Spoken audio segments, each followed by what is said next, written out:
Oke, kembali lagi di channel saya. Makasih buat kalian yang sudah mengklik video ini. Kali ini kabar terbaru terkait Rudiana ya dan backingannya. Niat hati mau melarikan diri tapi berhasil ditemukan ya kan. Rudiana dan backingannya telah ditemukan dan ditangkap. Kita lihat video lengkapnya bagaimana.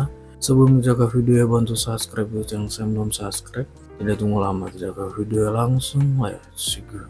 Kalau melihat cerita si Ibtu Rudiana dari awal, ini sudah banyak kejanggalan.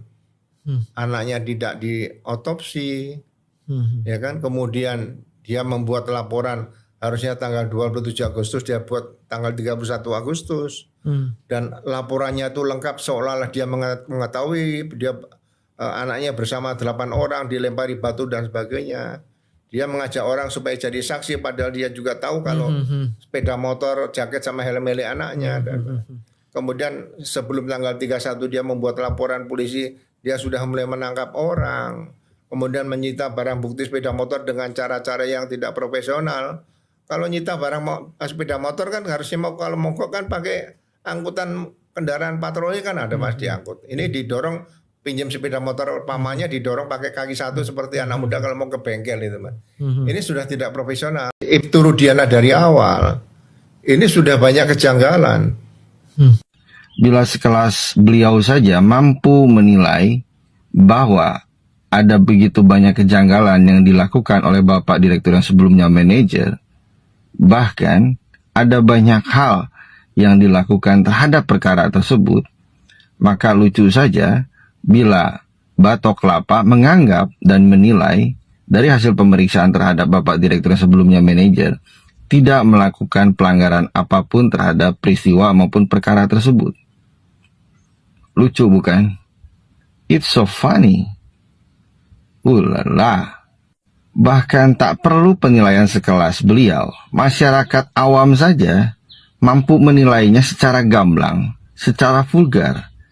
Karena apa yang diperlihatkan, apa yang dipertontonkan terkait adanya pelanggaran dan lain sebagainya, itu sangat jelas terlihat. Itu penilaian masyarakat awam.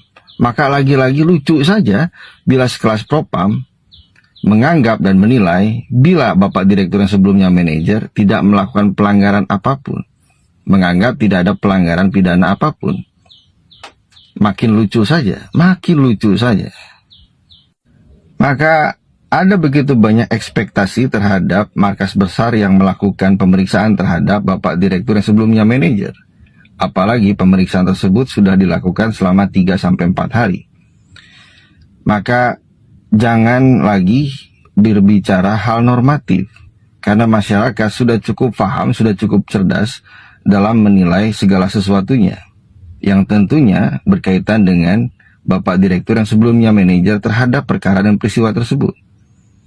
Bukan harus ada penilaian seperti apa yang diinginkan publik, tapi berikanlah informasi yang memang faktual. Karena masyarakat awam pun lagi-lagi mampu menilai ada begitu banyak kejanggalan yang dilakukan oleh Bapak Direktur yang sebelumnya manajer terhadap perkara maupun peristiwa. Maka, bila markas gendut melakukan hal yang sama seperti apa yang dilakukan sebelumnya oleh Batok Kelapa, maka akan semakin landailah penilaian masyarakat umum, masyarakat awam dan lain sebagainya terhadap Hansip. Seolah-olah satu sama lain saling menutupi kesalahan masing-masing. Seolah-olah membenarkan apa yang dilakukan satu sama lain. Masyarakat hanya butuh hal yang proporsional dan bertanggung jawab.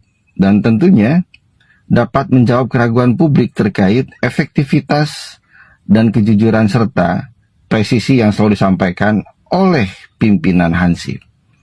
We'll see. Halo sahabat, berjumpa lagi.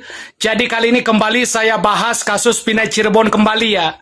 Terutama dengan dua saksi baru yang muncul, yaitu Ismail dan Adi, yang bagi saya masih meragukan gitu loh. Ya, oke langsung saja. Komentar kali ini datang dari Tetenab Abdul Sahid. Oke, isi komentarnya, dilurusin aja bang.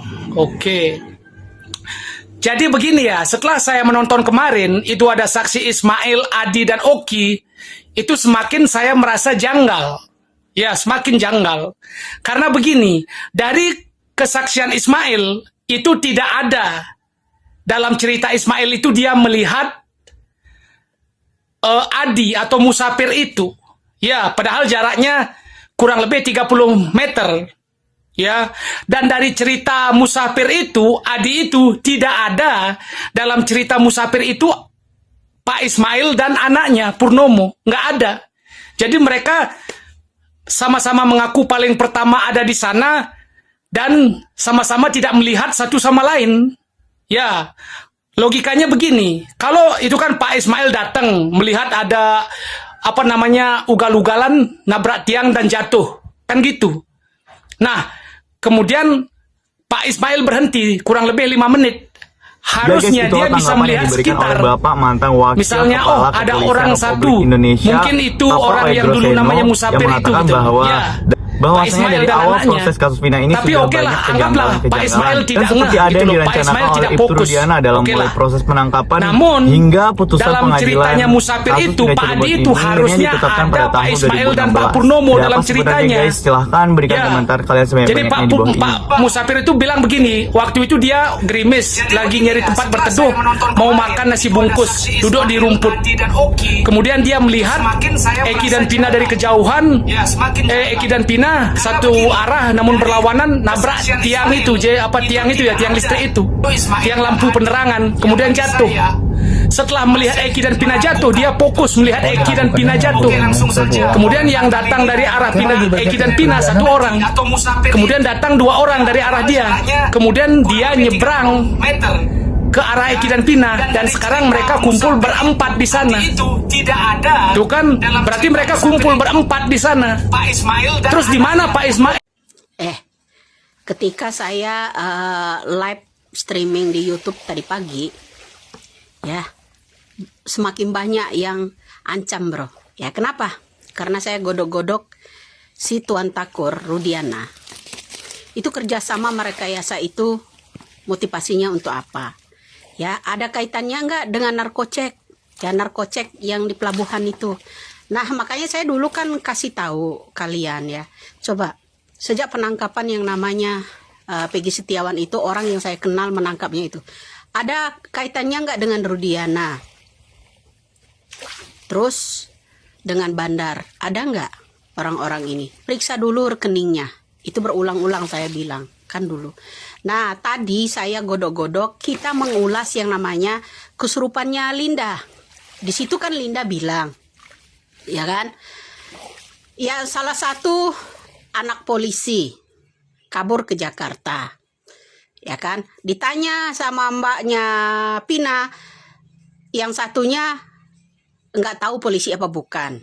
Nggak ada kaitannya nggak semua orang-orang ini dengan Rudiana? Pasti ada, bro. Kenapa? Di situ Linda bilang pada saat kesurupan, coba cari aja tongkrongannya ada di yang namanya tongkrongan Egi, ya kan? Sering nongkrong di situ. Artinya mungkin salah satu yang namanya oknum polisi itu sering nongkrong sama anak-anak itu. Ya jadi ya kesana-sana lah. Ya kenapa kamu harus mengancam-ancam saya seperti itu, ya kan? Jadi bro, ya. Ada nggak kasus ini kaitannya dengan narkotik? Semoga aja omongan saya itu tepat nantinya. Ya kenapa? Ya kita pisahkan dulu antara rekayasanya dari Rudiana ke yang namanya kecelakaan tunggalnya. Ya rekayasa ya bisa jadi saya bilang tadi live tadi bilang kalau memang yang namanya Rudiana bilang itu diperkosa, mungkin sebelumnya mereka udah mengadakan pelecehan terhadap yang namanya Pina sebelumnya, ya pelecehan, ya makanya mereka ada putus nyambung ya kan. Nah itu. Nah, diciptakanlah 3 DPO oleh Rudiana, 1 Peggy Setiawan, Dani, dan Andi. Ya kan, tapi tidak diterakan yang namanya gambar. Nah, seperti itu ya, tidak diterakan dengan gambar. Nah, lalu siapa Peggy Setiawan, Dani, dan Andi ini? Ya pastilah ya orang-orang Rudiana tentunya. Ya ada kaitannya apa dengan Rudiana? Ya mungkin bisa jadi di luar yang namanya kasus Pinanya. Ya di luar kasus Pinanya. Ingat, Ya bisa jadi mereka ini terseret nanti. Apakah mereka ini melindungi Rudiana atau memang kerjasama dengan Rudiana, nama-nama daftar DPO yang diciptakan oleh yang namanya Rudiana tersebut. Ya jadi kita harus tahu bro.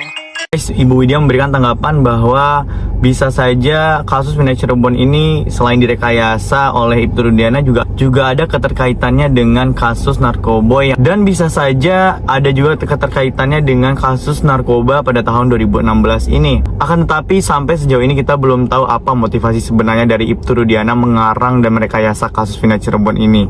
Guys, itulah beberapa perkembangan informasi terkait kasus Pindah Cirebon. Silahkan berikan tanggapan dan komentar kalian di bawah ini. Kami dari YouTube Biasa TV mengucapkan terima kasih dan sampai jumpa. Oke, itu dia ya videonya. Gimana menurut kalian ya? Wah, memang kalau niat jahat itu pasti tidak bisa bertahan lama ya kan? Pasti ketahuan juga. Itu sekian video dari saya dan sampai bertemu di video saya selanjutnya. Bye.